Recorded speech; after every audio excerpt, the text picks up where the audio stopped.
than you are in Australia right now. You're talking NBA basketball. You're talking great teams. You're talking great individual players. Takes it off, and there's number 23, and of course Johnny goes nuts. So I'm getting goosebumps thinking about it now. I just tried to go out there and play my game. I have no idea what you're talking about, Adam. I don't like anybody. I'm not a people person. Strand, you made the pass, yes. Christian, can you catch the ball? Yes. All the stars were aligned and all the muscles fired at the right time, and I was able to get off the ground and throw one down. I was saving that as a surprise for you. And now, introducing your host for In All Airness, Adam Ryan. Welcome to episode 14. Thanks for joining me. Go to inallairness.com for show notes and plenty more features. The social hub for the podcast is facebook.com/inallairness. If you haven't already, please like the page and join the growing community of fans. Add the podcast to your RSS feed or iTunes so you never miss another show. It's also available on Stitcher, BlackBerry, Player FM, TuneIn Radio and numerous other podcatchers. I love hearing from listeners. On either site, you can send voicemail comments or questions. With your permission, I'd love to include your feedback on future episodes. You can follow me on Twitter @inallairness. My guest today has well over 30 years of coaching experience. He has put his personal stamp on college basketball programs and NBA teams alike and is also very well travelled internationally. He's coached with and against some all-time greats of the game and was the first former NBA coach to work in Japan's BJ League. Bob Hill, thanks for joining me. Thanks for having me. I'd like to begin by asking you about your early years. From what I've read, in college you played both basketball and baseball. At what point did you decide to focus on basketball? And as a player, how far did your career progress? In high school, in the early days, in early years, I played basketball, baseball, and football. And then my parents moved me to a bigger city, Columbus, Ohio. And I thought it was probably in my best interest to drop football, run cross country, and continue to play basketball and baseball, which is what I did. I received a scholarship leaving high school to play both basketball and baseball at Bowling Green University. Bill Fitch was the basketball coach and Dick Young the baseball coach. So I spent 4 years at Bowling Green playing both sports. When I graduated, I was drafted by the San Diego Padres in baseball and had an opportunity to go to an ABA veterans camp in basketball. And since I was drafted, I thought, well, I might as well try to play baseball. So that's what I did. I lasted one summer in the Northwest League. I played really well, but the Padres were financially embarrassed at the time and released a bunch of us on unconditional basis. And when I got home, the basketball coach at Bowling Green called me and said, "Get up here, I got a job for you." So that's all I've ever done. I mean, he offered me that job that day when I got home from the West Coast, and I've been a coach ever since.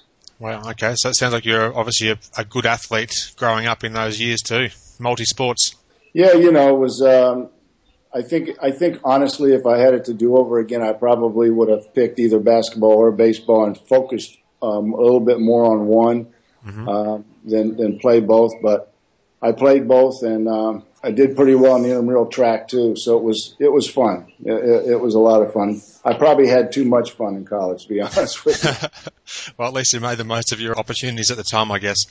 Right. When you came onto the radar in terms of my basketball knowledge, looking back on the game and what I've since learnt studying it, the Kansas Jayhawks is probably the first time where I can associate you with basketball. Can you perhaps just talk a little about your progression from starting in the coaching ranks up until what led you to get to the Kansas Jayhawks? Well, like I said, the coach at Bowling Green just, gave me a great opportunity right away. So I was very young. I was an assistant coach at Bowling Green. I spent 4 years there. We made it to the postseason tournament, and then Tim Gergerich, who was the coach at University of Pittsburgh, offered me a job to go there. So I took that, and I was at Pitt for 2 years. And we had really good success in recruiting.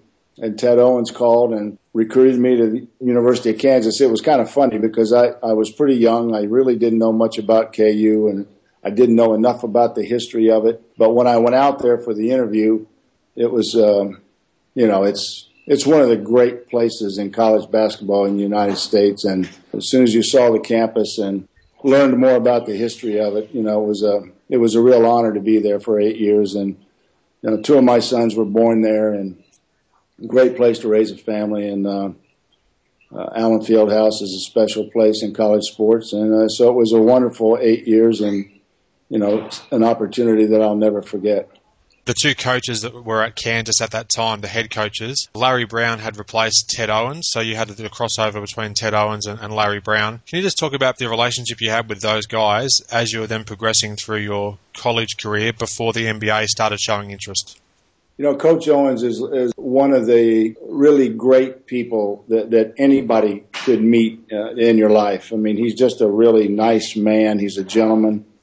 He was an outstanding coach, and he and I became very, very close over the 6 years that we worked together. And we stay in touch, especially when Kansas has a big game. We'll talk on the phone, or if he has a question about basketball, or if I want to mess with him, I mess with him quite a bit, tease him quite a bit. So I'll call him up. But we keep in pretty good touch. Larry remains to be a good friend. He's still busy coaching, so we don't talk as often. But Larry was clearly the best coach I ever worked for. I mean, he just has marvelous instincts to coach basketball, and I learned so much from him in just 2 years. That I found myself, when I became a head coach, responding to scenarios and situations during games much like he did. So it wasn't premeditated. That's just what happened. But he's a great, great coach, and I'm very thankful that I had a couple of years to work with him. Can you just talk a little bit about the opportunities that started to present themselves in terms of making it to the NBA as a coach? When did you first start getting in contact, and how did that come about, please? Hubie Brown was the coach of the Atlanta Hawks when the last few years I was at KU, and he had a summer camp in Atlanta, and Mike Fratello was his assistant coach, and Mike was in charge of putting the camp staff together. So the last 2 or 3 summers I was at Kansas, I worked Hubie's camp. During the summer, recruiting's a lot different today than it was back then, but we would all be in one of 3 camps, a 5-star camp, or a camp in California called the Superstars Camp, or a BC camp in Millersville, Georgia. So I'd go to the camp in Milledgeville, and then I'd stop on my way home in Atlanta and work the camp for a week. So I got to know Hubie really well. And when Rick Pitino left his staff, Richie Buckaloo, who's truly one of my heroes in life, and that's another whole chapter in the book. But he really helped me get the job with Hubie. So the camp in Atlanta really. That's when I met Richie Buckaloo and got to know Hubie, and I knew Michael, but that's how I got the job in New York. And it was at that time, after a slowish start in the 1987 season, that Hubie Brown was then replaced by yourself, and you coached out the rest of that season. Can you please talk about that first season in New York as head coach of one of the great franchises in sports? Yeah, it was a marvelous experience. It was like going to graduate school in basketball, because the team was decimated with injuries. That's why Hubie eventually, they had to let him go, and the injuries continued to mount up. So it was an opportunity for me to just dive in there and learn as much as I could about the NBA, and get my feet wet and become a coach. And certainly the opportunity I tried to take full advantage of. It was a lot of fun. We actually, when we weren't as beat up, we had some really good victories, and I made a lot of friends, and it was simply an opportunity that I'll always appreciate that I had. It was tough, no question, because the games come fast and furious. But the team we had, I think at the end, we had 6 guys from the CBA on our team. Wow. But we're going to talk about Michael here also, and before we got real decimated, we played Chicago twice, and I'll tell you what happened in those games when we get to it. I'd love to hear that for sure. Now, I was going to ask just about your relationship with Hubie Brown, as you mentioned, leading up to that answer. How is your relationship with Hubie even to this day, and where do you sort of rank him in amongst the all-time greats that have been involved with the game? I'd say my relationship with him is solid. He's a lifer. Hubie's a lifer. I mean, that's what he does. He coaches, and he's been out of coaching for a long time now, and has done a lot of TV and does a really nice job on television. So, we're friendly when I see him. He's not somebody I call up every day and chat with, but again, we're friendly, and I certainly have a lot of respect for him, and certainly learned a lot with him the 2 years I was with him. definitely. Do you mind just talking about those couple of games that you played against Jordan when you were with the Knicks? What sort of had transpired in those couple of contests? You know, when Michael was a young player, he wasn't a great shooter yet. Mm-hmm. And he used to drive and adjust his shot more times probably than he needed to. So, you know, we were not unlike other teams. Everybody had their own Jordan rules, you know, because when you played against him, he was such a phenomenal player, even when he couldn't shoot, that you had to have your own rules and a different way of playing him. We played them on Christmas Day in the Garden. The game was tied. I don't know. I can't remember. Maybe 4 seconds left, and we called a timeout. I drew up this play. Patrick Ewing and Pat Cummings, Trent Tucker, and I can't think, Lewis Orr. I can't remember who took a ball out of bounds, but we ran a double screen for Trent, who could really shoot it. But he missed the shot. He hit the backboard, then he hit the rim. But Patrick went right where I told him to and jumped in the air, caught the rebound, shot it in the air, buzzer went off, and the ball went in, and we beat him. Mm-hmm. So we beat him at the buzzer. And the NBA still shows that ending at Christmas time quite a bit because it was really an exciting finish. And then we went to Chicago and beat them at the buzzer again. And I had a 7-footer by the name of Juwan Oldham who could really jump. He was like our third-string center, but could really block shots. And I think he blocked 2 or 3 shots in the final seconds to beat him again. So we beat him twice when I was in New York. I certainly remember that first game you're talking about, the Christmas Day one. Can still picture the highlights now of Tucker. He was sort of just to the left side of the key up the top and, missed that shot wide. And Ewing was in the perfect spot, as you said, and got the board and put it back in for the win. So, some fond memories there, I'm sure, of your time at certain stages throughout your career that just sort of spring to mind. Yeah. Well, I drew the play up, and the thing, when I went back and watched it, the players all went exactly, you hear people laugh and talk about, well, that's just the way the coach wrote it up. Well, that one was. Yeah. I mean, that one worked perfectly because Patrick set the screen, slipped to the front of the rim, Pat went to the right block, and the spacing was exactly the way I drew it up. But that was fun. I'll never forget that game. Fantastic. And just one more thing about your Knicks career there. How were the crowd? They're very keen purveyors of the sport and they just love their team. So how passionate were they as supporters at the time that you were coaching, Bob? I thought that the Knicks fans were as good of fans as any fans I ever worked for. And I say that because, everyone says they're really tough and hard. And they are when you lose. They are when they think you're not trying. But when you're winning or they think you're trying, they're very fair. And they're very professional from that standpoint. So I had a lot of respect for the fans in New York. The fans in Philadelphia, some of the other cities, some of the people in Washington, D.C., not so much. But the New York fans, I never had a problem with them. I always liked them. Great. Now, after leaving the Knicks following the 87 season, you did some TV work and also coached over in the Italian Pro League. We'll get to your international career a little later, but can you just talk a little about the experience of working as a TV analyst? I did TV then, and then I did TV after I left San Antonio also, and I worked with TNT and TBS, and I did a bunch of games up in Canada for I can't remember the name of the network, but I did studio stuff, I did game site stuff, and honestly, I didn't mind working with Ernie Johnson in the studio, but and Bob Neal, I worked with him at the game sites, but I just didn't. It just wasn't what I needed at that point. I needed to be in the gym.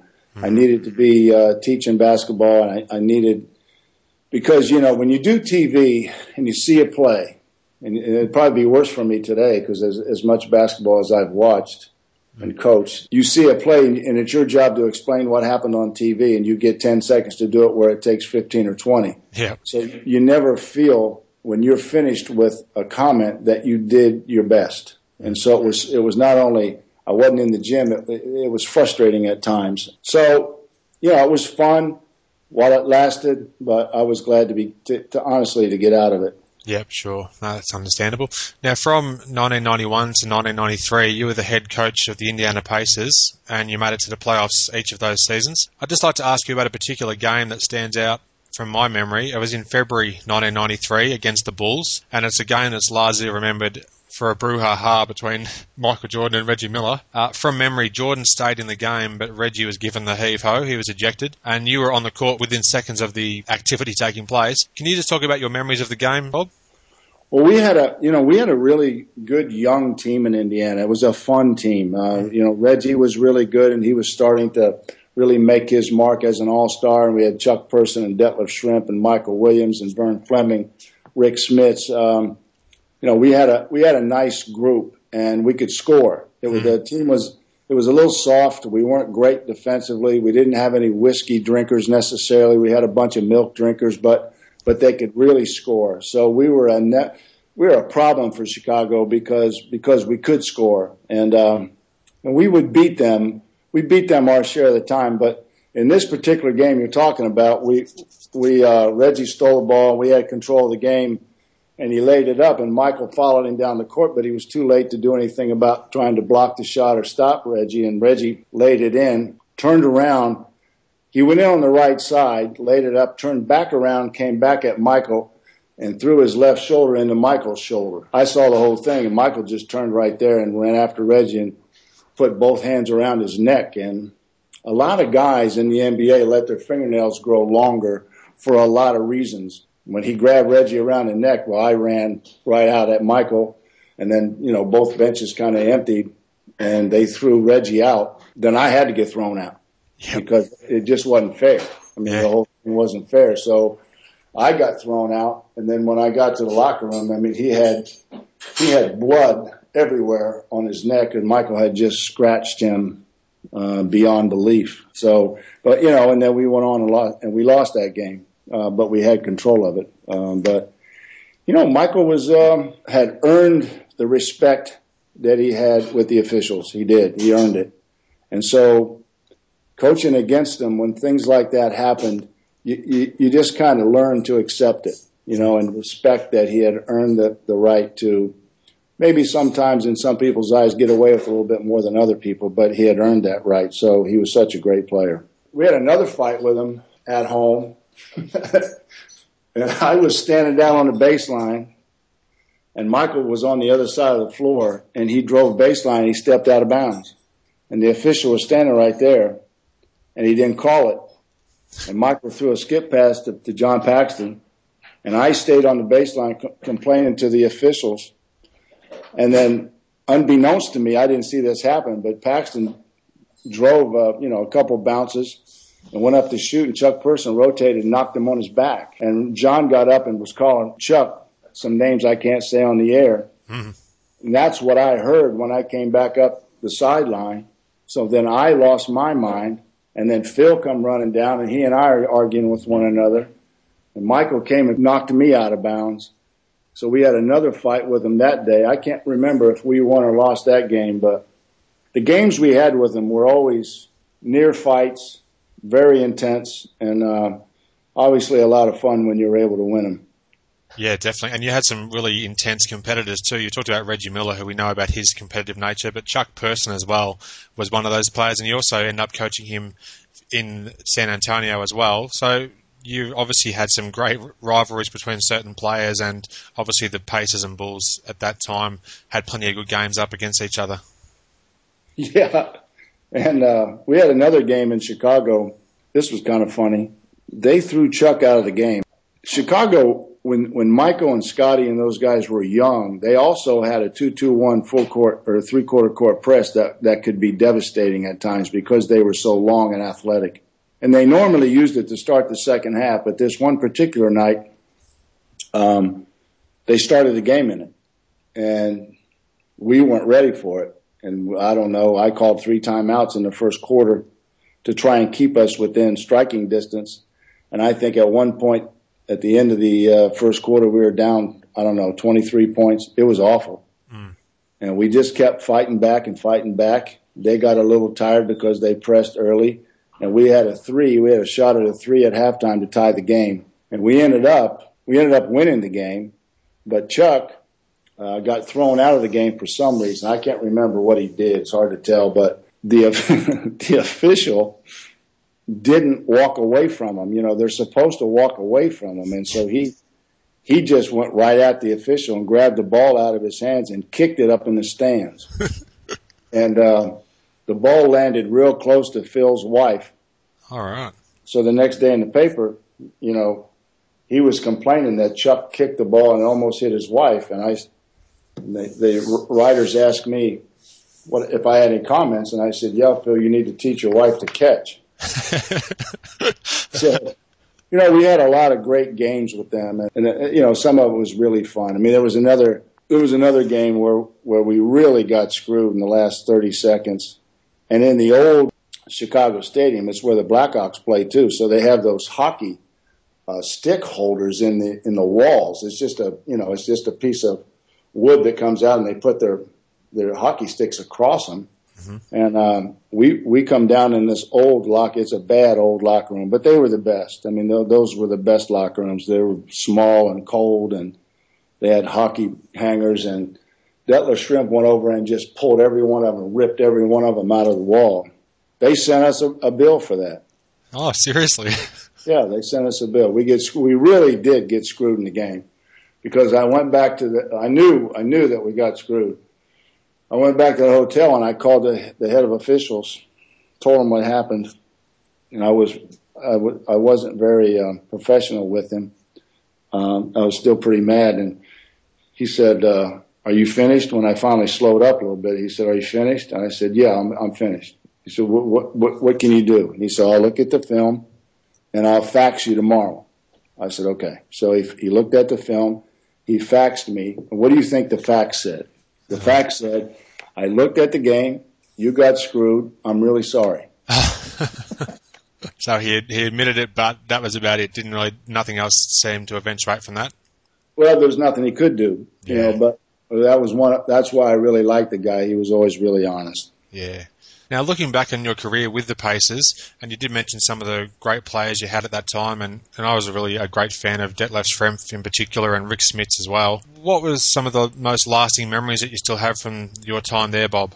Well, it was the most fun team I ever coached in the NBA. I mean, they were young and they were enthusiastic, and, you know, when they asked me to take over, the team wasn't doing really well, and we were able to really turn things around, and we took Boston, who at that time was a great team, to 5 games and could have won, could have beat them. So we really created a lot of momentum, and they were just a lot of fun. And Detlef we had gotten Detlef from Dallas, mm-hmm. where he didn't play at all, and so I used him. He was a 6'10" guy that could play big forward, and he could also play small forward. So he would do whatever I asked him to do. He was very easy to coach from that standpoint, as long as he got his minutes. You know, he didn't care if he started. He didn't care if he came off the bench, you know, but he wanted his minutes. So he was my 6th man for 2 years and got the 6th man award 2 years in a row. But I would rotate him in our rotations. I'd rotate him between 4 and 3, and he could shoot threes. So as a big forward, he created space, and he could really post up. So as a small forward, you know, we were able to run a lot of offense through him down there. So he was great for me. He was just so versatile, and he's German, so he's very stubborn, and he's very tough mentally, and you know, and that made him good. Rick Smits, on the other hand, you know, he's from Holland. He's a wonderful person, could really shoot the ball, and he got injured one year, had 9 bone chips in his elbow, so he was out for a couple of weeks, and when he came back, he didn't want to start. He'd rather come off the bench. So for the rest of that season, I started Greg Dreiling at center and LaSalle Thompson at big forward, and came off the bench with Rick Smits and Detlef Schrempf. That's not bad. That's not bad at all. Exactly right. Very handy to actually bring them in at a different time in the game, I suppose, as well, when they can take advantage of their skills. And Rick Smits was like 7'4", wasn't he? Yes, 7'4", and had a wonderful touch. I mean, you know, at that height, at that time, I mean, he was clearly the tallest player in the league. And well, George Murasan was in the league. I think he was in Washington, maybe, but could really shoot, and he ran pretty well, you know, for a guy his size, and was a great guy. Well, you know, wasn't much of a shot blocker, didn't have a lot of range with his rebounding, but could really run offense through him. And once he learned how to handle double teams, he became very difficult to deal with. Yeah, for sure. And also, that game you mentioned against Boston when you're in the playoffs, that was a famous game at Boston Garden where Larry Bird ended up hitting the floor, hitting his head on the parquet, and then went off, came back a bit later on in the game, and Chuck Purser was just on fire from three-point range. Do you mind just talking a bit about that series and particularly that game? Well, when Larry hit his head and, they carried him off and all that American flag apple pie stuff, and when the halftime came, the first thing I put on the board is he's going to come back, after the second half starts. He's going to get the crowd involved in the game. They're going to go crazy. Mm-hmm. So, that's what's going to happen. Write it down. So we got to deal with that. And that's exactly what happened. And, we dealt with it for a while. Then he hit a shot, then he hit another shot, and then the place went crazy. I'm pretty sure we lost that game. But we won the first game there, which sent it back to Indianapolis. And we won that game because Chuck, that's the day Chuck was just, he played so well in Boston. We were all concerned that when we went home, he wouldn't shoot the ball as well. But that wasn't the case. He just had a phenomenal series. I still have the tape at home. And, when he makes the three that really put the game away, the place just went absolutely crazy. And, the guy just played a great series. And he played good again in Game 5, and we very easily could have won Game 5. But yeah, that was a fun team. That was a really fun team. Let me tell you another story. Larry never really liked Chuck. Chuck would run his mouth a little bit, and Larry didn't like it. So when they first asked me to take over the team, we weren't in very good shape. I just took the first 10 games to get him in shape. So we had some tape walkthroughs, and we went pretty hard at the walkthroughs. And then in the games, we just ran. We just had to run. We had to get ourselves in shape. And Boston, I think, was maybe our first or second or third game in that 10-game segment. I knew they'd run with us, so it would be a great night for us to really get some conditioning. But to start the second half, they ran this simple play where Chuck was guarding Larry, and it was right before Christmas. Boston was shooting at our end of the court, so I was standing right, not quite at half court. And Larry came off a pin down, and they threw it to him, and he just kind of turned as he caught it. And Chuck was hustling to try to contest his shot, and Larry said, "Merry Christmas, Chuck," like that, and just turned and ran down the floor, and the ball went, he swished the shot. And it was so funny that everybody on our bench laughed. I laughed, our players laughed. Everybody heard, "Merry Christmas, Chuck." The guy didn't even hardly look at the basket, and he just knew it was going in. So, just unbelievable. He was, Larry was just such a phenomenal player in all facets of the game. It was so fun to coach against him, but it was really fun when you're able to beat him. Yeah, I can imagine that the celebrations post-game, perhaps back in the locker room, though, away from all the crowd and media, would have been quite enjoyable, no doubt. Yeah, absolutely. And it was during that series when we, in the playoffs, Michael Williams told the players before we went out for Game 3 that when we win, don't celebrate out on the floor. Or was it Game 2? It was Game 2. Don't celebrate. Just shake their hands, walk off, and he said, "We'll celebrate when we get to the locker room." And that's exactly what they did. But that was a fun team. They were the most fun team I ever coached in the NBA. They were really fun. Yeah, and it's great to hear some of these stories as well, so I really appreciate you reliving some of those for us. Now, in 1995, you became the head coach of the San Antonio Spurs. You won the Midwest Division with a record of 62-20, and David Robinson was named MVP. Dennis Rodman led the league in rebounds. You made it to the Western Conference Finals, but lost to the eventual champions Houston Rockets in 6 games. Can you just talk about that season and the tactics that you had to use to try and maximise Rodman's on-court abilities in comparison to trying to minimise his off-court indiscretions? Because there was quite a few things throughout the season could have possibly derailed your season. Well, first of all, Dennis wasn't as bad as people think. Things are never as good as they seem, and they're never as bad as they seem. And Dennis was, this is an hour conversation all by itself.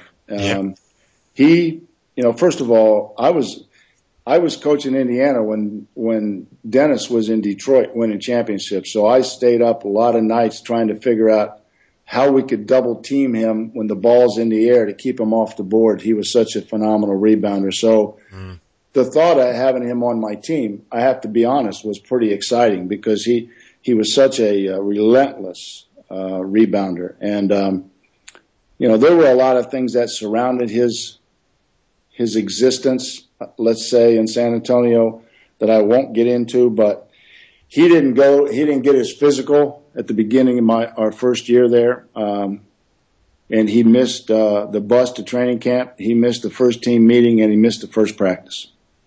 So he didn't get off to a very good start. Yeah. And he shows up at camp at noon, and I bring him to my suite, and I had a camp book, and I gave him the camp book, and we went over it a little bit. And it's the first time I had ever really sat down with him. So I said, "Tell me, what do you think of the team? Tell me what you think of the team." And he killed every player. He went right down the list, and he killed every player, and especially David. I mean, he thought David was overpaid. He said he'll never make a big shot in a game. He just went right down the line. So, I thanked him for his honesty, and we got started with him, and we started out that season 6-9. I mean, it was a tough start, and we played the 16th game in Houston. Instead of putting X's and O's on the board, I put some motivational stuff on the board, and we went out and won that game. And then I don't know what's 62, 56, and 11. We went 56 and 11 from that point till the end of the season, and just got on a roll and came together as a team. And Dennis was, he was suspended some. He only played about half the season. But I had J.R. Reed and Terry Cummings who hated Dennis, and so they loved it when he got in trouble or got suspended, because they got to play. Yeah. But when Dennis wanted to play and was there with us, we were awfully good. David Robinson, he's hard to describe. David's hard to describe because he's so perfect in so many ways. As a person, they just don't come any better than David. And he was a bit, he went to the Naval Academy at 6'7" and graduated at 7'1", so he grew 4 inches when he was in college. And he's extremely intelligent. He knew everything about computers before computers became, a common household necessity. He was very musical. He could play instruments. He could sing.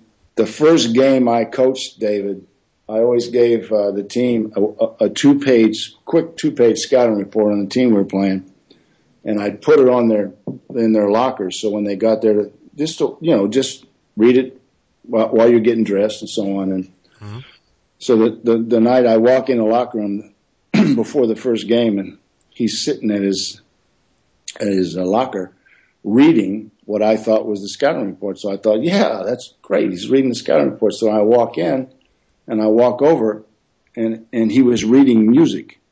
All right. And his scouting report was on the floor between his feet. So I took the music out of his hands and put the scouting report in, and the rest of the players started clapping. But I mean, that was kind of David. David was he was such a talented athlete. He learned as we moved forward the value of preparing himself mentally. It was an honor to coach him. That's all I can tell you. That's a fascinating story there. I really appreciate you mentioning that one. Now, in 1996, the Spurs went on another great run and won 59 games, but exited the playoffs in the second round. Do you have many recollections of that 1996 season and the possibly disappointing exit in the second round of the playoffs? We traded Dennis. We traded Dennis Rodman because he basically forced us to trade him. And we picked up Will Perdue, and they also traded, J.R. Reed, and they traded Terry Cummings, and we got Charles Smith, and so on and so forth. And Charles to this day is a good friend of mine, but Charles was an injured player when we got him. And then we still had Doc Rivers, but Doc got hurt, and we lost him. And so we were playing with our rookie point guard as our backup. We had Chuck Person, Will Perdue, and David Robinson. In the second round, we played the Utah Jazz, and obviously That was when they had Carl and John. And so we always beat them during the regular season. But with the injuries we had, it was just very difficult. We beat them at home in the playoffs, but we couldn't beat them in Utah.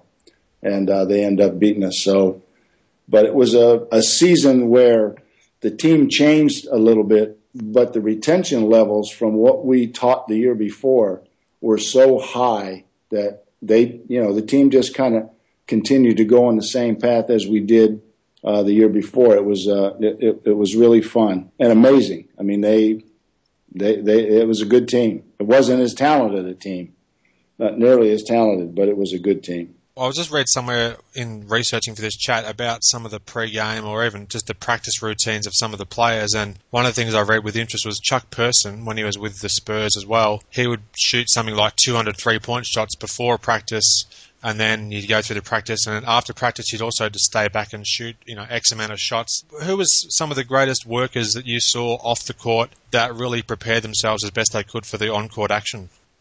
Reggie Miller was really good. Reggie would come to the arena 2.5 hours before tip-off. He had his own regiment where he'd go out and I don't know how many shots he got. I mean, that was their business. I knew that he did it.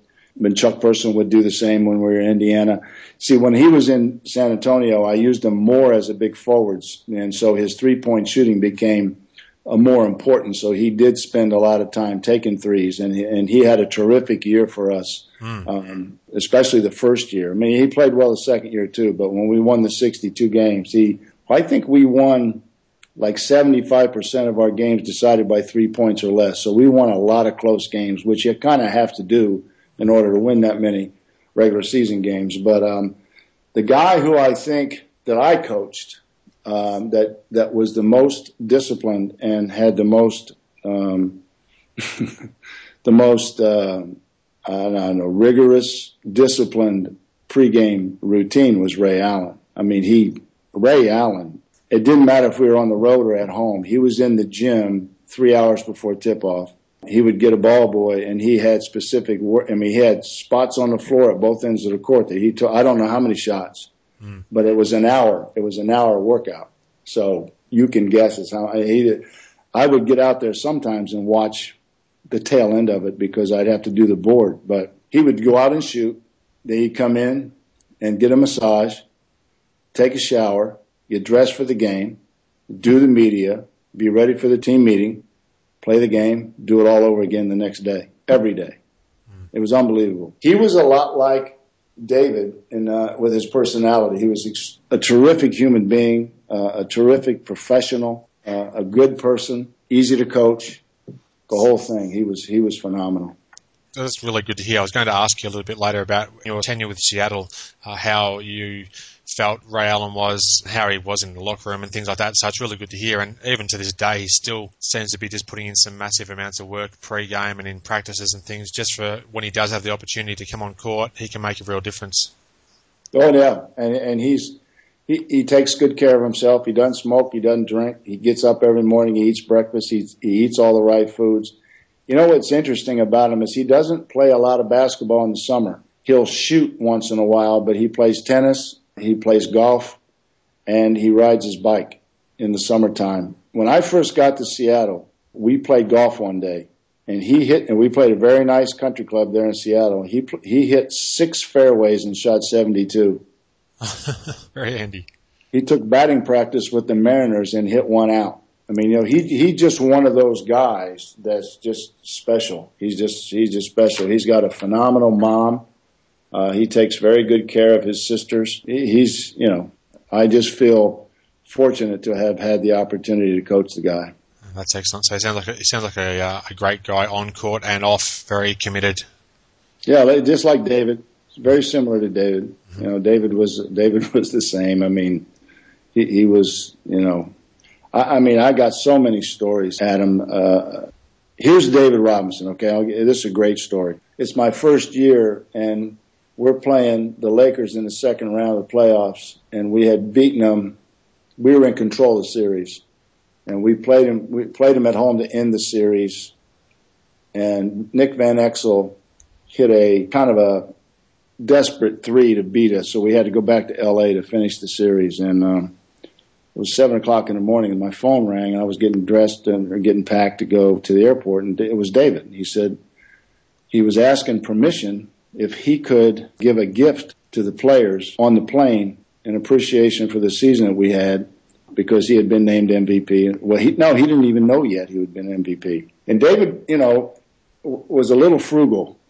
So yeah, I was a little concerned about, what kind of gifts he going to give him, because I didn't know, I don't know. But I said, well, yeah, I think that's fine. You can give him a gift. So I always got to the plane early, and I got up on the plane, and he was sitting there at the front of the plane with all of these silver bags with a silver bow on them, and I said hello to him and was going to head back to my seat, and he said, wait, Coach, here's one for you.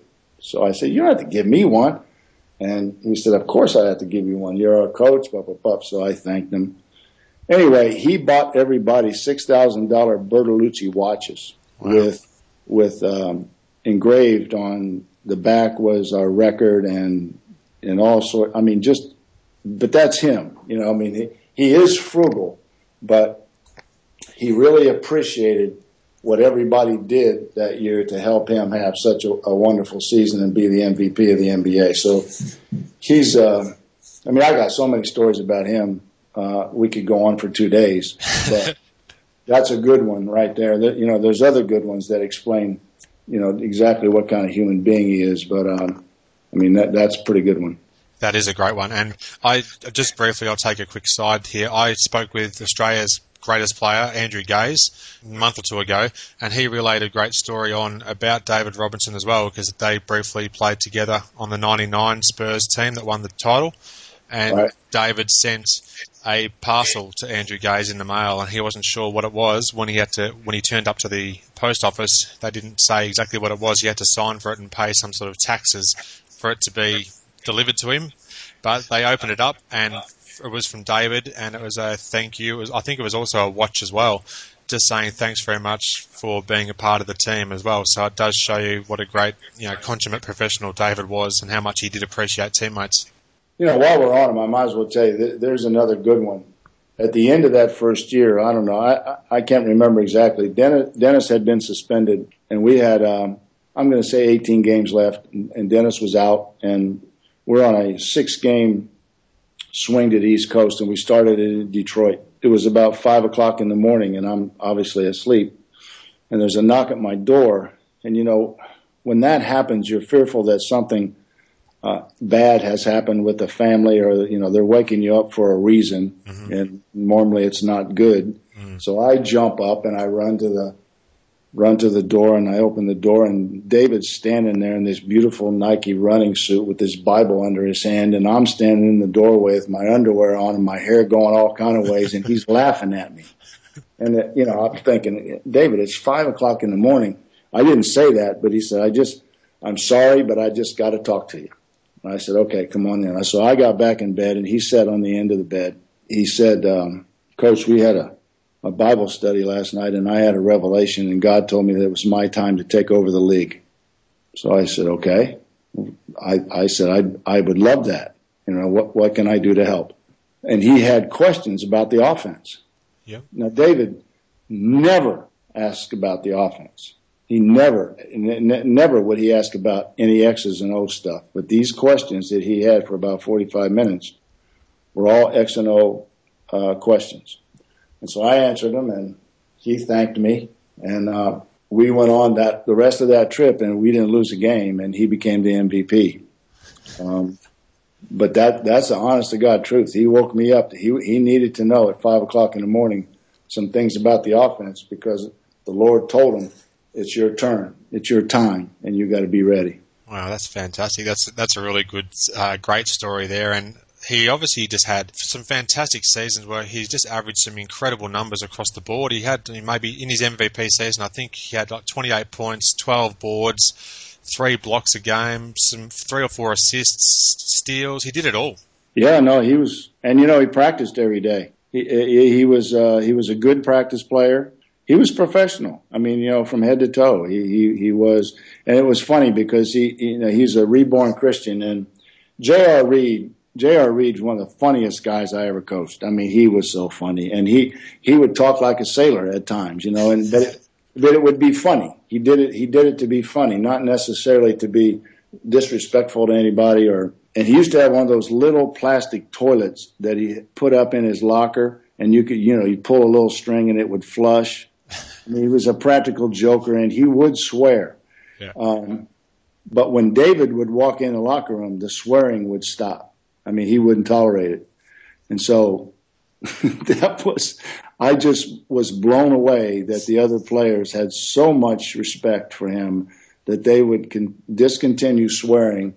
And if somebody did swear, David would let him know. That's not necessary in our locker room. So, yeah, terrific insights into him as a person as well as not just being an on-the-court leader, what impact he actually had on the players in the locker room and beyond as well. Yeah, I mean, we got time. I got another great story for you. I've got as much time as you're willing to give. I'm loving this, and I'm sure the people that listen to this will be most intrigued by these, so please go ahead. The first game I coached them was an exhibition game in Nashville, Tennessee against the New York Knicks. And, I did the board and whatever. And then my teams always get in a circle and hold hands and have a moment of silence. Now, you can do with that moment of silence whatever you want. Most people say a little prayer. That's really what it's for. But, you didn't have to say a prayer to yourself or anything. And so, I told everybody, all right, everybody up, get in a circle, moment of silence. And I didn't stop to think that David, he was a preacher. He was a reborn Christian. Mm-hmm. So he gave a prayer. It was kind of a generic little prayer, but he gave a prayer, which kind of shocked me because no player in Indiana had ever given a prayer or New York had ever given a prayer. And David Robinson gave a prayer. So we go out and play New York, and they just absolutely beat us just killed us. I'm walking to the bus afterwards, and David hustles up and is walking next to me, and he said, "Coach, why do we have a moment of silence before the game? I mean, why do we say a prayer?" And I said, "Well, I just think it's a good thing. I mean, I've always done it. I always pray to my parents, and I pray that no player gets hurt in the game, and everybody should have their own reason why they should, pray and so on and so forth." And anytime David agreed with it, his lower lip would jut out a little bit, and he'd nod. So his lower lip jutted out. He nodded yes, and that was a good enough answer for him. So the next game, Avery Johnson, who was a reborn Christian, he gave the prayer.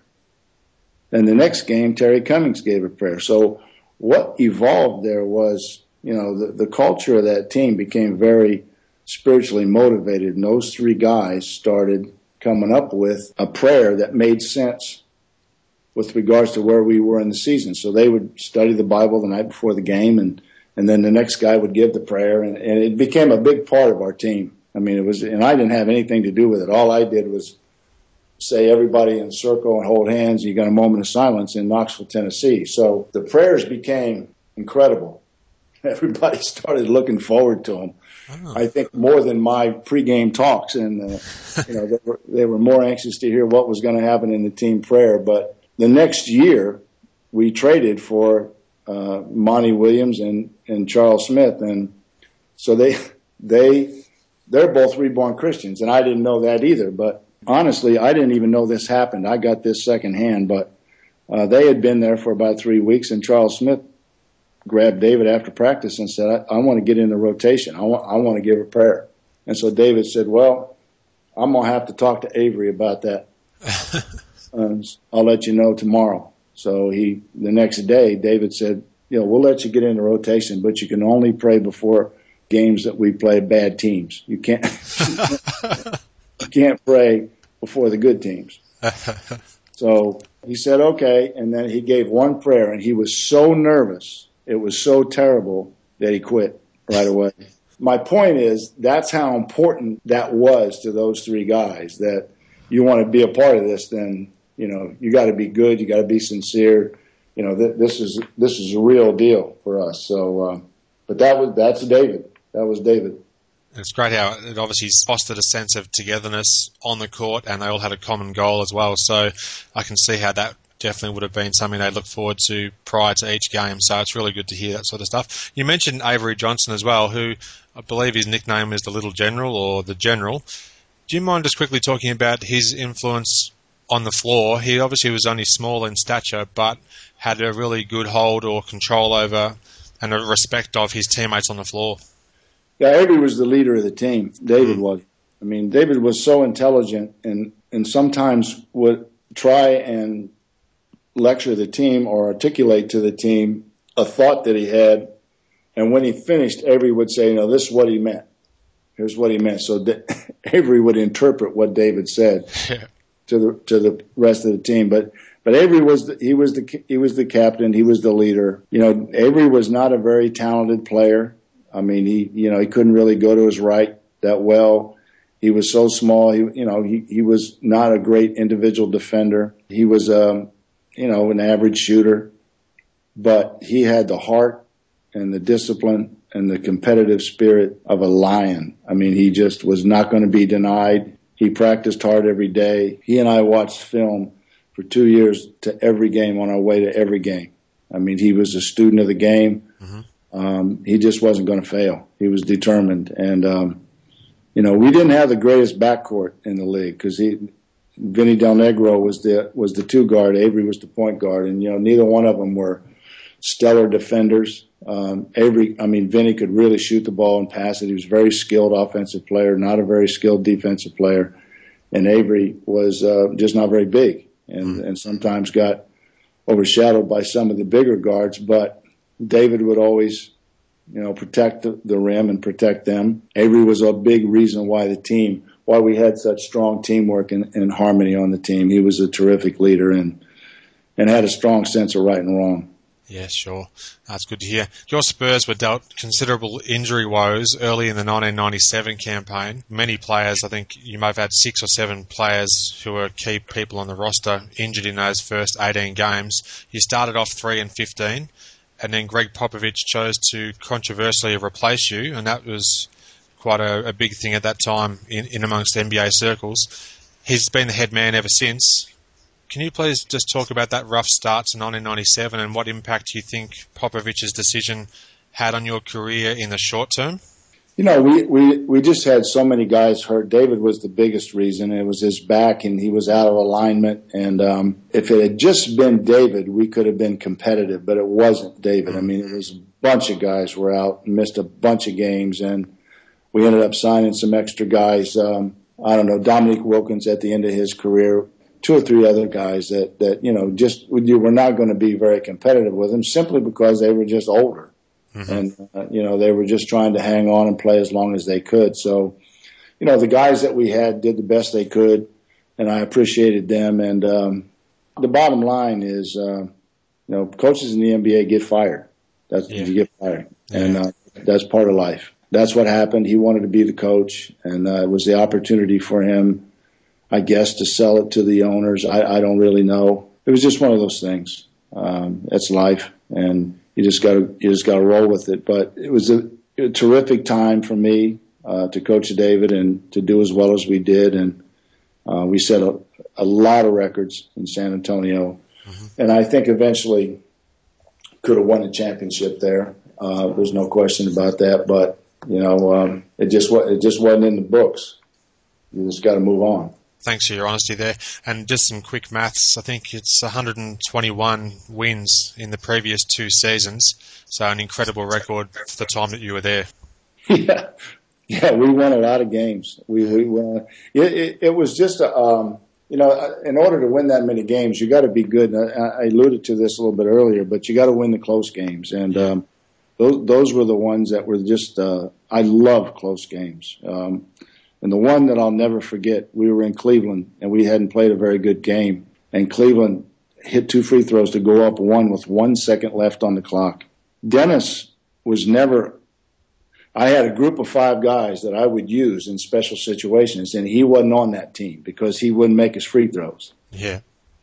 And so he'd get upset with me. So this is a funny story. So I get my 5 guys in the huddle. He's not one of them. Now, I don't know where he is. I don't know what he's doing. I'm not paying any attention. So I write this play up. I had been working on this play on a plane quite a bit, and I write it up, and Sean Elliott's sitting there and said, "Coach, write that up again." So I wrote it up again, and he said, "We're winning this game." And so I said, okay, well, just execute it, and went over a couple more things. And Doc Rivers was taking it out of bounds, and he threw it. They ran the play perfect, and Sean was wide open in front of the basket. Doc gave him a great pass. Sean laid it in, and we won. And I always believed that I needed to get off the court and let the players celebrate, because it didn't have as much to do with me as it did them. So I'm running off the court down the tunnel with my fists in the air, and Dennis was running back out he had gone to the locker room. So mad at me, he went to the locker room. But the one thing about Dennis, he always wanted to win. And if he wasn't on the floor and we won, it was okay.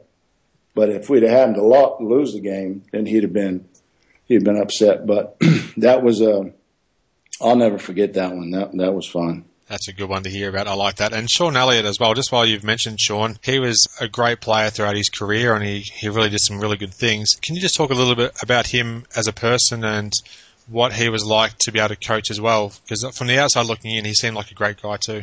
He was. He still is. He was fun to coach. He was a little silly. He was a little immature in a good way. Where he wasn't quite as mature as David. He wasn't as serious as Avery.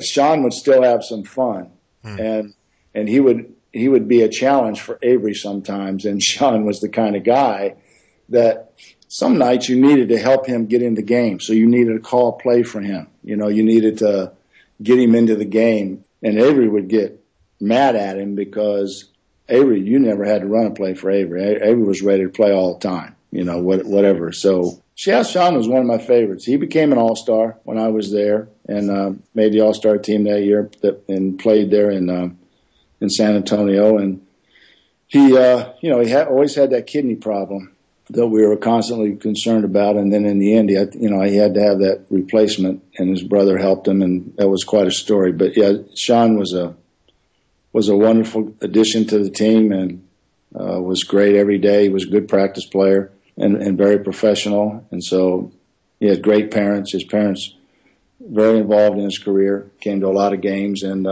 so I got to know his mom and his dad. And he was, it's such an advantage to have a 6'9" small forward at that time that I was able to do a lot with him because of his athleticism and his ability to play small forward.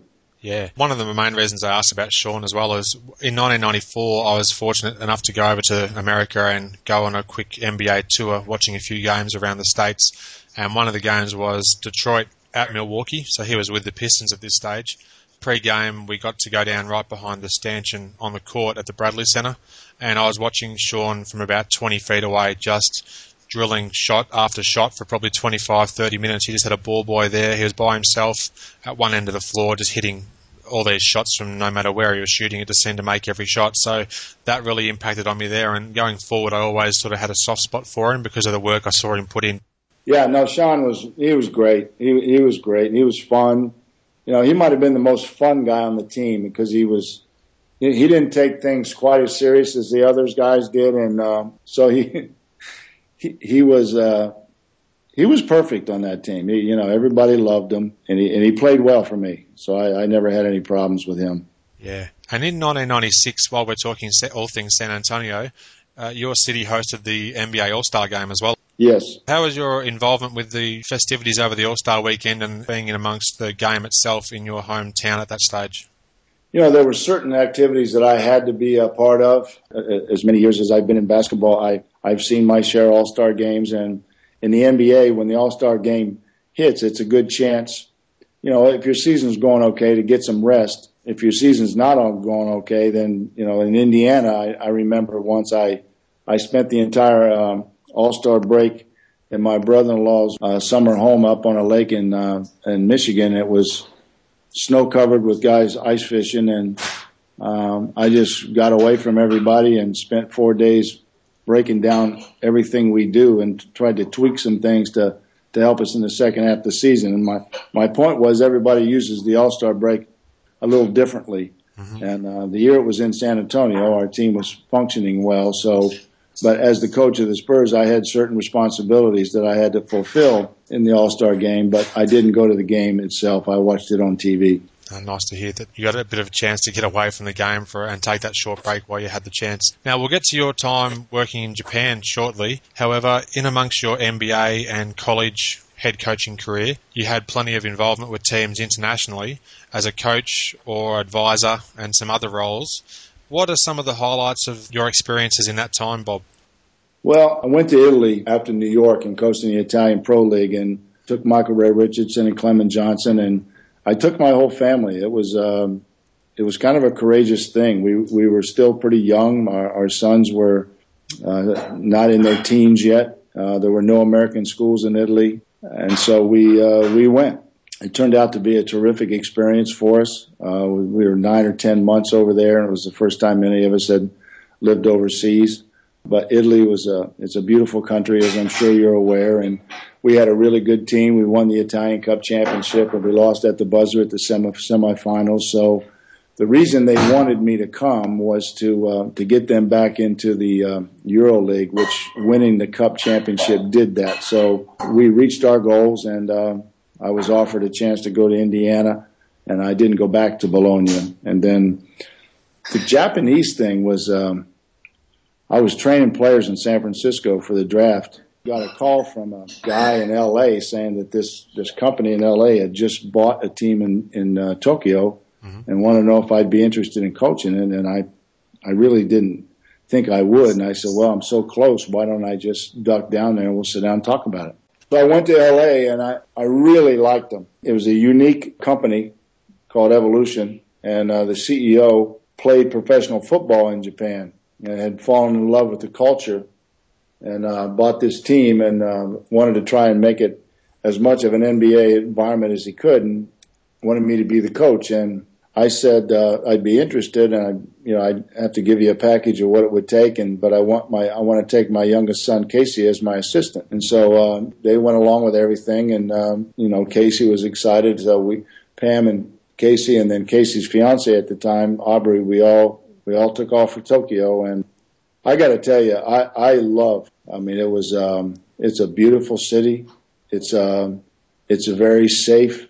It's very disciplined. It was nothing for a kindergarten or first grader or second grader to get on the subway by he or herself to go home in the evenings. I mean, it was just, and it was so clean. The only negative part was it was very expensive. The league was, the experience in basketball was great. We were 24-14, doing really well, and the earthquake hit. Tokyo didn't really get any structural damage, but the Fukushima and the gas and those problems affected Tokyo, and our American owners 5 days later thought it was necessary to evacuate all of us, so we took off and came back to America. But it was a great experience. We traveled by subway most of the time in and around Tokyo, and we traveled by the bullet train to the games. We had to fly to a couple, but the bullet train was great, and what an interesting experience. And it was a good league. Each team had 4 or 5 Americans, or imports, didn't have to be Americans. A very competitive league. It was a lot of fun. Obviously a shame that such a terrible disaster had to derail the chances that the team would continue on, but unfortunately those things do happen, and there's more important things that have to be worried about, I suppose. But how did you embrace the Japanese culture? It sounds like you obviously did take it in and made the most of your opportunities there, Bob. Yeah, well, we just dove into their culture, and did what they did. Like the New Year's, Christmas, and all the holidays, we just joined right in with them. Went to the churches and joined into their culture and their way of doing things, and it was easy. We got to go to a sumo wrestling match one day, which was really, really exciting and fun. But every day the streets and the floors of the subway and everything was so clean. It was nothing to see somebody, if there was a wrapper on the floor, somebody pick it up and just throw it away, and it was safe. And I think, we just so appreciated that. And the people couldn't have been nicer. They just absolutely couldn't have been nicer. So it was an interesting experience, and one that we'll never forget. When the earthquake hit, we were on the 27th floor of our apartment complex, and it was a 9.0, so it was very strong, and it lasted for 10 minutes, and very scary because it was throwing our high rise all over the sky, and we couldn't stand up. They're used to them over there. We Americans aren't used to earthquakes like that. We're not used to earthquakes, let alone, something like that. So they came over the intercom and said, "We're having an earthquake. Please stay in your condos or your apartments." And I looked at Casey and I said, "I don't think so." So we went down the stairwell 27 floors and got outside. And by that time it had subsided a little bit. And then there was another one. And then there was another one. And then in the next 3 or 4 days, I think there were 300 aftershocks. So it wasn't a lot of fun, but Tokyo didn't receive much structural damage. Terrifying situation to be in, I can only imagine. Now, my friend that I've dealt with over in Japan, his name's AIR014. Are you familiar with him? He's a sports writer, editor for the Japan Times. Sure. He gave me a bit of help with some of the background of your time in Japan, so he's been really helpful. So he asked to have his best regards passed on to you. We communicate via email quite a bit.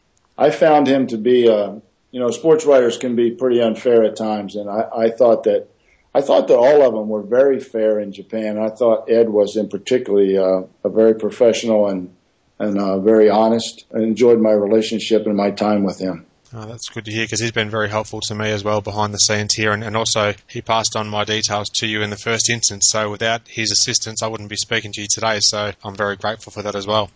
I really like him, and he's a big promoter of basketball in Japan, and anybody that promotes the game, I certainly have respect for, so he's a good man. Now, a couple of players I'd like to ask you about from your time with the Tokyo franchise. Robert Swift, who you also coached at Seattle, and Jeremy Tyler, who was recently traded by the Golden State Warriors to the Atlanta Hawks, both played on your Tokyo team. Can you just talk a little about those guys, please, Bob? Well, Robert tore up his knee the second year in Seattle, and then we lost him for the season. I think it was the last exhibition game of the year, so we lost him for the whole season. And he played really well for me the first year. He was young, and I kind of became his dad.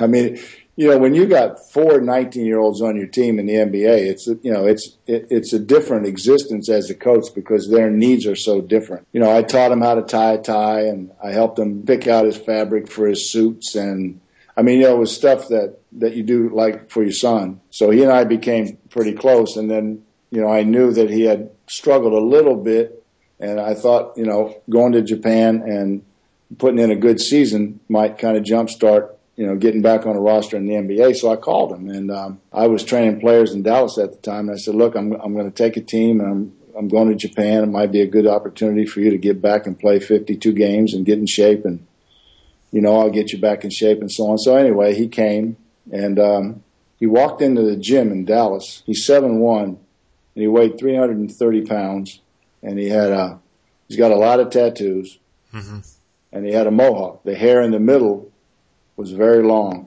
So he come walking in the gym, and he had a big smile on his face, and before he even said hello or gave me a hug or anything else, he said, I know, I'm getting a haircut tonight."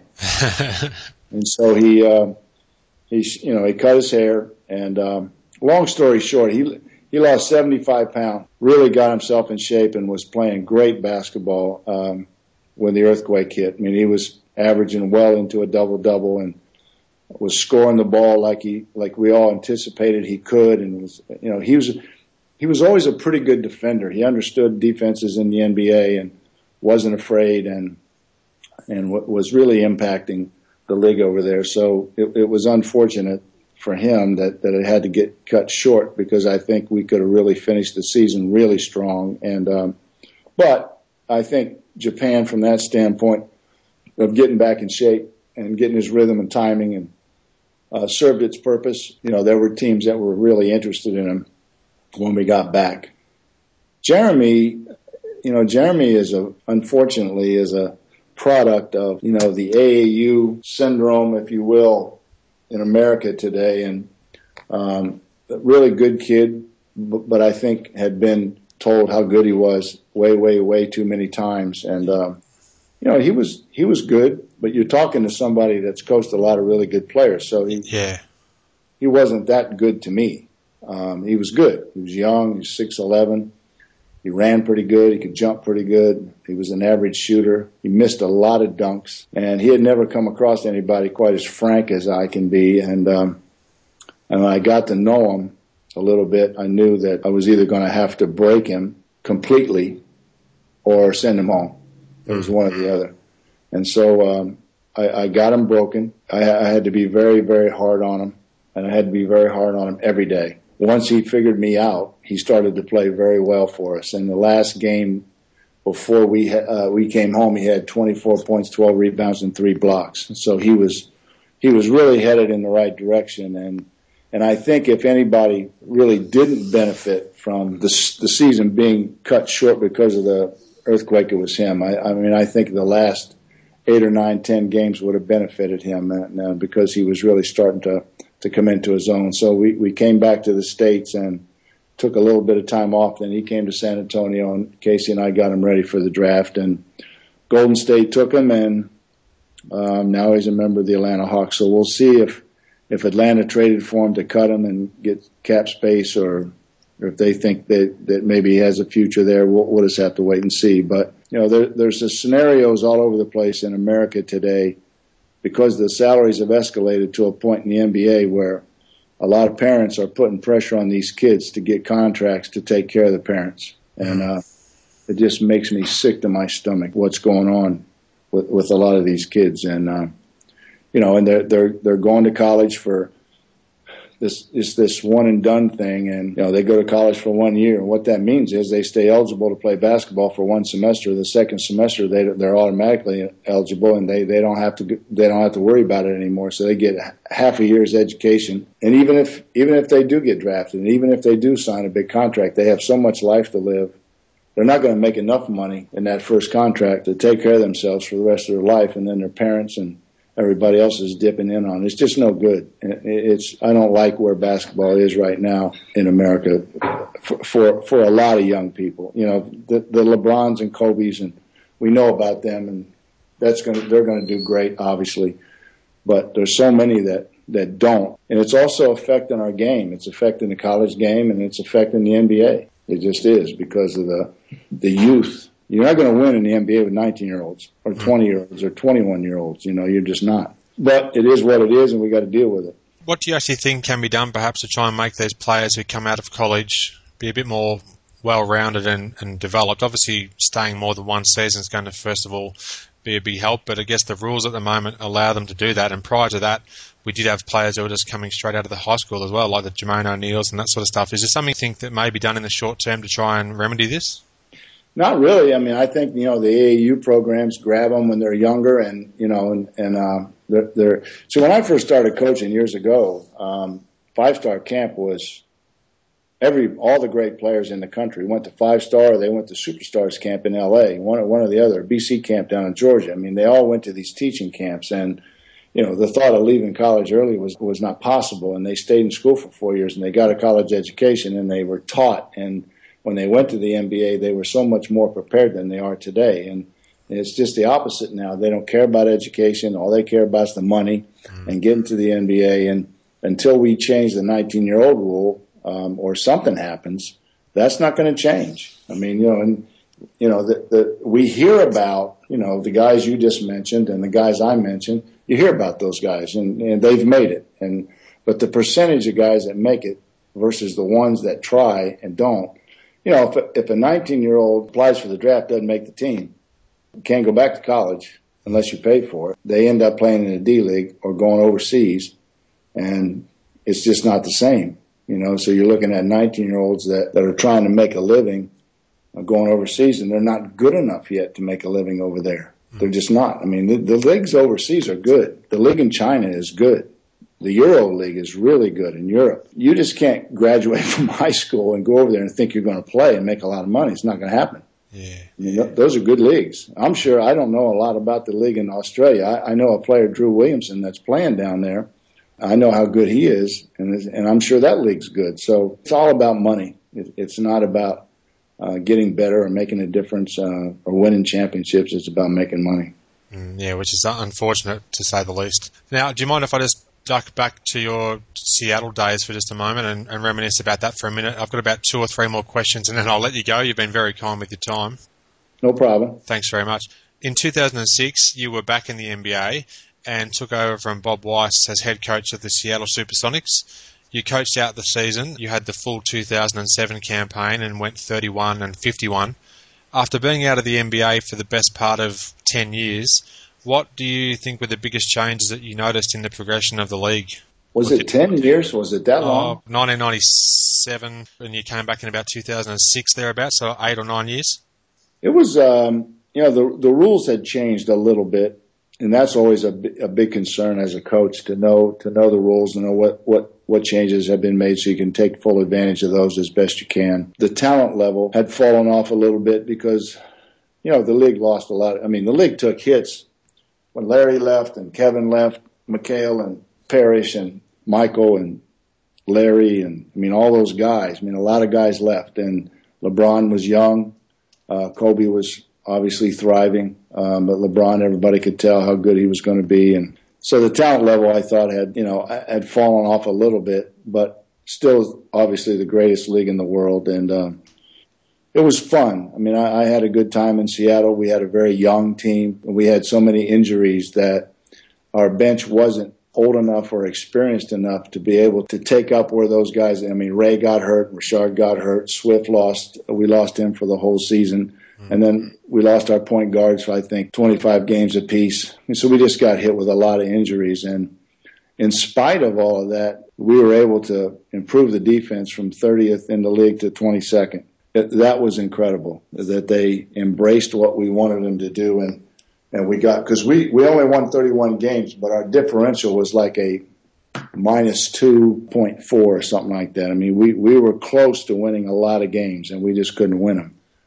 So it was a rewarding experience in Seattle, but it was just not a very good team and a very young team, and we just got riddled with injuries that when that happens, there's not much you can do about it. No, it makes it extremely difficult.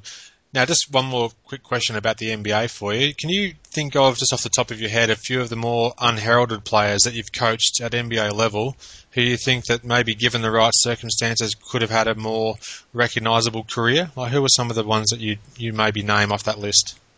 That's a great question, and there's probably a lot of coaches that could give you names that if a guy got into a situation where he was better suited, probably could have done better. I'd have to think about it for a second, but that's a great question. And I think, a good example was when we got Detlef from Dallas. Mm-hmm. He didn't play at all in Dallas. And when he came to us, we were able to give him an opportunity, and he became Sixth Man of the Year for 2 years in a row. There's examples where guys go from one team where it just doesn't fit them to another, and they really flourish and play well. And that's important, and especially important to the players, because I'm trying to think as I talk here to give you another example. But Detlef was, as far as my involvement with one specifically, he was certainly that. I can't think of another one right off the top of my head that I coached, but that's a good question, and it certainly happens quite a bit. Yeah, sure. That's fine. I just thought I'd throw it at you there. I put you on the spot a little bit, so apologies for that. What's your current involvement with the game of basketball, Bob? I know that your sons are heavily involved in the game. Can you just talk a bit about what you're up to these days and how closely associated you are with the game? Well, I'll always be associated with it, and I still have a passion for it. I still love it. I always will. When I left Japan, Jeremy Lin, who's the starting point guard for the Houston Rockets, is from Taiwan, and he had contacted the people in Taiwan and encouraged them to bring me in to coach their national team. So I did that. So after Japan, I went home for a couple months and then went right back to Taiwan and coached in Taiwan for 4 months and coached their national team. And that was a terrific experience, and we did some awfully good things and got to the Asian Championships in the Final 8 and did some things they weren't used to doing, and I built some terrific relationships with people there, and then I came back from Taiwan. While I was in Taiwan at the Asian Championships, my friends from China flew over and said, they needed me to come to China last season and coach their team. So I went home from Taiwan and I went back to China and coached the Guangdong Southern Tigers in the CBA, and we were 27-5 and swept the first 2 rounds of the playoffs, and we were beat in the finals. But it was a little bit of a political thing where Beijing won the other bracket, and the CBA the league decided that they would hold off the start of the finals for another 10 days, which meant we were sitting in Dongguan for over 2 weeks. When the game started, we just lost our rhythm. We just absolutely couldn't make shots. Beijing beat us, but it was a terrific year. And I've been all over China, and then when I got home, Mike Fratello called, and he was going to the Ukraine to coach the Ukrainian national team, and wanted me to come along and be his associate head coach. So I was home for a couple of months, got back on a plane, and flew to Ukraine, and we were all over Eastern Europe. It was unbelievable, and we were there to. It was a qualifying tournament for this summer's European Championships, and we went 6-2 and qualified. So everybody in the Ukraine was happy, and I got to be honest. When I got home from the Ukraine, I was tired. I was really tired. I mean, I had that put me around the world coaching basketball, and we won everywhere that I had been, and I just looked at Pam. I said, I just need some time off. I just need to. And my sons are all involved in basketball. Mm-hmm. So I spent the last 4 or 5 months following them very closely, talking basketball with them almost every day, going to their games as often as I possibly can, trying to get back to playing a little bit of golf. I'm doing a lot of exercising. I'm getting ready to write an outline for my next book, and I'm going to start training for a 10K or a 5K race. So I just needed some time off. It wasn't so much I needed time off or away from basketball. I just didn't want to travel anymore for a while. And it's been a very rewarding, wonderful winter for our family because our boys have done such a great job with their teams. Yeah, which is fantastic to hear. And it sounds like you're obviously keeping yourself incredibly active still, which is great to hear also. Is there any particular insight you can give into just what your new book plans to be based on? What are you sort of aiming on with that release? I think it's going to be something with regards to winning around the world. It's going to be the stories and, obviously in the NBA and, but the stories of what it's like coaching in China and what it's like coaching in Taiwan and Japan and Ukraine and Italy. And, we were in all the countries in Eastern Europe. But, I think that will also enable me to involve my sons and my wife in the book, kind of put a fitting end to the whole thing when and if I finally quit coaching. But I've been approached by, some people that think I should do it. So I'm going to start an outline here pretty soon. And I'm going to get a ghostwriter this time, though. The last time I wrote a book, I did it. You won't believe this, but I went to Office Depot, bought 10 pads and a box of calligraphy pens, and sat down and wrote it myself. Oh, wow. Just wrote it myself. And I'm not going to do that again. That was hard. But, I'm going to do that. But it's good. Everything's good. It's been great fun talking to you about basketball. And, if we had a couple of days, there's so many more stories that I've had that I've been very privileged. I've had a wonderful career. You have for sure, and just the sprinkling of the stories that you've generously offered today in this almost 1.5 hours we've been chatting. I've thoroughly enjoyed them, and it's been just fantastic chatting with you. So if that's just a taste of what's to come when you do release your book, then it's going to be something really worth looking forward to. So again, thank you so much for taking the time to chat with me today, Bob. You've had a great career, both in the US and internationally, and I've thoroughly enjoyed chatting with you. So thanks again. Okay, Adam, you take good care. Thanks for listening. I hope you enjoyed the show and share my web address with your friends and colleagues, inallairness.com. Check out the podcast archive for plenty more episodes with high-profile guests. Follow me on Twitter @inallairness. Please visit the show's social hub, facebook.com/inallairness. Join me next time for another edition of the show.